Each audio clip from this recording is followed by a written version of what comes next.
Halo para pecinta manhwa, tanpa basa-basi lagi Mimin akan melanjutkan cerita sang prajurit legendaris yang menjadi bos gangster. Pada part 17 diperlihatkan sang hantu yang berniat menghabisi Yisou, bahkan ingin menghancurkan tempat pertarungan agar menghilangkan semua bukti. Sementara itu Dokyong yang bersama timnya telah menyelesaikan tugasnya dan dalam perjalanan menuju Taesan. Lalu dia mendapatkan sebuah panggilan dari Sungmin dan Dokyong memberitahu jika semuanya berjalan lancar. Namun Sungmin bukannya ingin menanyakan terkait misinya, melainkan sesuatu yang terjadi pada pertemuan penguasa. Sekarang ini hotel milik Sogo yang menjadi tempat pertemuan telah terjadi kebakaran besar. Meski dia dan Yuwa sudah keluar, tapi Yisou masih berada di dalam sana. Hal itu menunjukkan jika Yisou sedang bertarung di sana dengan kebakaran yang berbahaya. Sementara itu di dalam hotel sang hantu akan mengakhiri legenda Yisou yang dikenal agen terbaik. Yisou hanya tercengang saat korek api miliknya mengarah kepadanya. Lalu Yisou hanya menepis korek api itu karena tak ingin merusaknya. Namun lengannya kini terbakar disebabkan cairan vodka yang sebelumnya mengenai tangannya. Saat melihat sebuah kesempatan, sang hantu segera datang ke arahnya untuk menuntaskan pertarungan. Hanya saja Yisou tak menunjukkan wajah kesakitan, bahkan dia tetap ingin meladeni lawannya. Seketika bentrokan terjadi dan Yisou telah kehilangan senjatanya. Tapi hal itu tak berdampak padanya, bahkan Yisou terus maju mengincar sang hantu.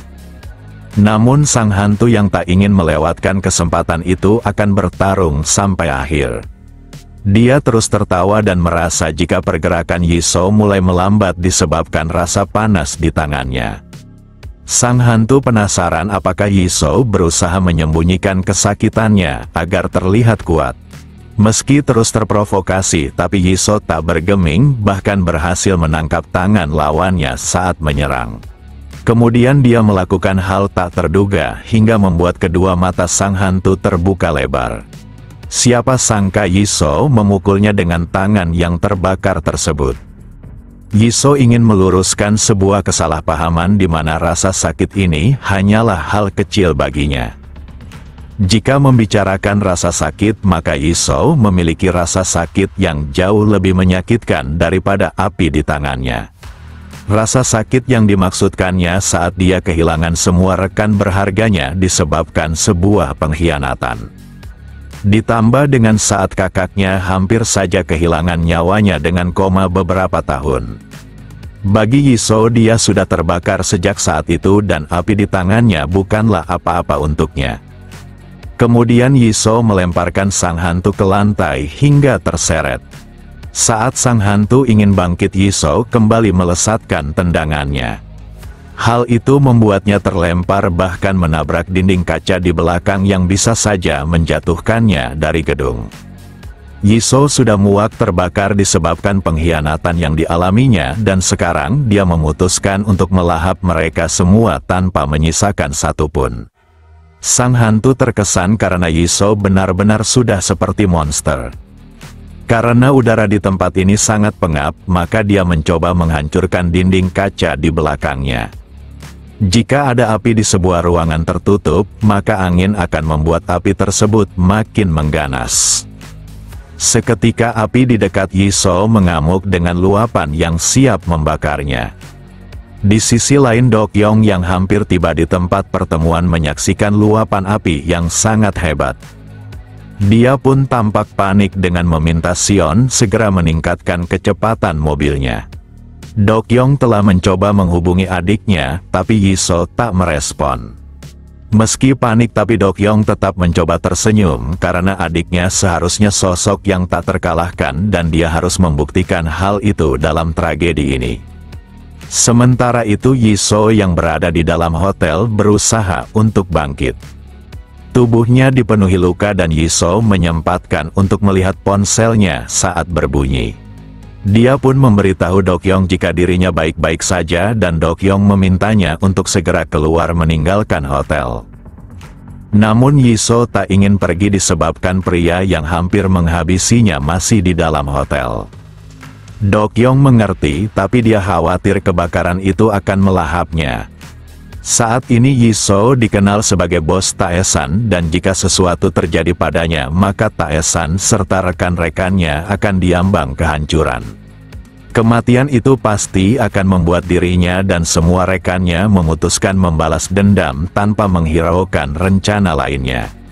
Jika hal itu terjadi maka Taesan akan berada dalam kobaran api seperti yang dirasakan oleh Yiso sekarang ini. 6 tahun silam Dokyong hampir berakhir dalam api seperti itu, dan dia memutuskan untuk meninggalkan Jepang demi menghindarinya. Dia juga telah melihat banyak orang yang terjebak dalam kubangan api disebabkan tersesat oleh amarahnya. Dokyong pergi bukannya takut dengan Sogo, tapi dia tak ingin menjadi seperti Sogo yang menggila demi kekuasaan meski harus mengorbankan segalanya. Jika adiknya mati maka Dokyong takkan bisa mengendalikan amarahnya lagi dan akan mengamuk mengincar semua musuh adiknya. Yiso mengerti dan dia tak berniat untuk mati dalam kobaran api seperti ini. Maka dari itu dia akan mendengarkan saudaranya sambil berjalan menuju jalan keluar. Di sisi lain sang hantu baru saja tersadarkan dari ledakan di dalam hotel. Dia merasa sangat kesal karena Yiso seharusnya tidak meninggalkannya. Sang hantu akan mencarinya demi menyelesaikan misinya tanpa meninggalkan jejak. Di saat yang sama Changhon baru saja tiba sambil menanyakan keberadaan Yiso. Sang hantu menjawab jika dia mungkin saja kabur setelah dirinya meledakkan tempat ini. Lalu sang hantu meminta Changhon untuk mencari Yiso karena dia pasti telah terluka sehingga tidak bisa pergi jauh. Kesempatan ini takkan datang kedua kalinya dan mereka tak boleh melewatkannya. Hanya saja Changhon melakukan hal tak terduga dengan menikam sang hantu. Dia cukup terkejut akan pengkhianatan ini sambil menanyakan apakah Kolonel Seo yang memerintahkannya. Changhon tak ingin melakukan ini, tapi sosok di depannya sudah berbuat terlalu jauh, padahal dia hanya perlu bertarung sewajarnya seperti yang diperintahkan. Sesama agen elit Changhon selalu mengagumi kehebatan sang hantu, tapi kini saatnya dia berhenti. Beberapa saat kemudian Yiso berhasil ke lantai bawah dan akan segera keluar dari gedung. Lalu sebuah cahaya menerangi wajahnya hingga Yiso sulit melihat. Siapa sangka Sogo telah menunggunya dan dia sedikit kesal karena Yiso terlalu lama meninggalkan hotelnya. Yiso benar-benar telah terkepung dan berada di situasi yang sangat rumit. Di sana juga terdapat Kolonel Seo yang baru saja menyapanya. Kedatangan Kolonel Seo membuat Yiso tercengang karena teringat akan pengkhianatan yang menghancurkan timnya. Kolonel Seo sudah menanti pertemuan ini dan akhirnya mereka bertatapan langsung. Yiso yang berdiri dengan lengan terbakar menanyakan apakah Kolonel Seo yakin dirinya adalah Yiso. Saat pertemuan terakhir Kolonel Seo sudah mencurigai jika yang dilihatnya bukanlah Dokyong dan sekarang semuanya sudah terkonfirmasi. Yiso tertawa dan pertemuan kali ini pasti takkan selesai begitu saja. Sisi lain Sogo dan Kaito enggan ikut campur dengan hanya ingin menyaksikan yang terjadi. Lalu Yiso berjalan ke arah Kolonel Seo karena mereka harus menyelesaikan urusannya. Seketika Kolonel Seo menatap tajam dengan niat memberi pelajaran kepada bocah di hadapannya. Yiso pun melesat maju dengan belatinya tanpa peduli pada luka di tubuhnya. Siapa sangka Kolonel Seo mengeluarkan kerambit seperti sang hantu. Serangan pertama dilancarkan oleh Yiso, namun Kolonel Seo berhasil menghindarinya. Yiso yang tak ingin membiarkan lawannya lolos kini melancarkan tendangannya. Hanya saja Kolonel Seo bukanlah orang biasa melainkan salah satu dari yang terbaik di masa mudanya. Namun serangan itu hanyalah umpan agar pandangan Kolonel Seo teralihkan. Berkat rencana itu Yiso berhasil mendaratkan pukulannya tepat di wajah lawannya. Serangan ini membuat Kolonel Seo yakin jika sosok di depannya benar-benar adalah Yiso, karena hanya dia yang bisa melakukan gerakan hebat tersebut. Yisou dipenuhi amarah datang kembali sambil meminta Kolonel Seo mengeluarkan seluruh kemampuannya. Kolonel Seo yang menanti kedatangannya tak tinggal diam dengan menyerang balik, namun keduanya saling menangkis serangan. Lalu Kolonel Seo memutar tangannya untuk memotong jari-jari Yisou.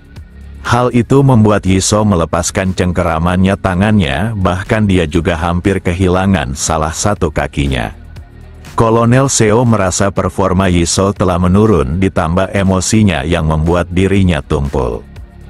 Kemudian keduanya melompat secara bersamaan seakan sangat menyukai situasi ini.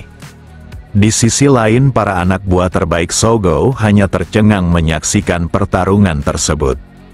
Bagaimana tidak keduanya bergerak dengan sangat cepat diiringi serangan yang mematikan. Pria di belakang Nobu menanyakan apa yang harus mereka lakukan karena kedua monster itu tampaknya tak boleh diganggu. Nobu mengakui jika dirinya telah meremehkan Yisou karena selalu mendominasi di Jepang, tapi negara ini berbeda disebabkan keberadaan Yisou yang sudah seperti monster. Dia tak merasa bingung lagi karena kemampuan Yisou di luar jangkauannya, bahkan jika dia bertarung maka Nobu yakin dirinya hanya akan menodai reputasi Oyama. Tapi sekarang ini adalah kesempatan terbaik karena Yisou sudah terluka, namun tubuh Nobu masih saja menolak untuk menyerang.